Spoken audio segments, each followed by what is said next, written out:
খালিদ বিন ওয়ালিদ রাদিয়াল্লাহু স্ত্রীকে বললেন, প্রিয়তমা স্ত্রী, আমি বেশিক্ষণ বাঁচব বলে মনে হচ্ছে না।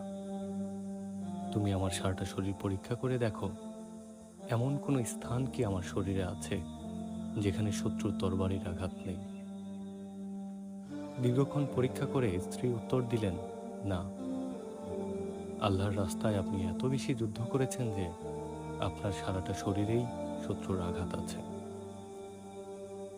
খালিদ বিন ওয়ালিদ রাদিয়াল্লাহু তখন দুঃখ নিয়ে বললেন, আল্লাহর কসম, প্রতিটি জিহাদে আমার নিয়ত থাকত যেন আমি ময়দানে শত্রুর আঘাতে মারা যাই, তাতে যেন শহীদের মর্যাদা পাই।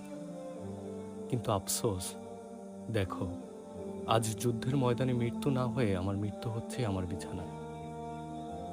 আল্লাহ কি আমার শহীদদের মাঝে রাখতে চান না? স্বামীর আফসোস দেখে স্ত্রী কিছুক্ষণ মৌন রইলেন। এরপরে করলেন সেই বিখ্যাত উক্তি, আপনার নাম স্বয়ং রাসূল সাল্লাল্লাহু আলাইহি সাল্লাম রেখেছিলেন সাইফুল্লাহ, যার অর্থ হচ্ছে আল্লাহর তরবারি। এমন কোনো তরবারি কি দুনিয়াতে আছে যেটা আল্লাহর তরবারির মোকাবেলা করতে পারে?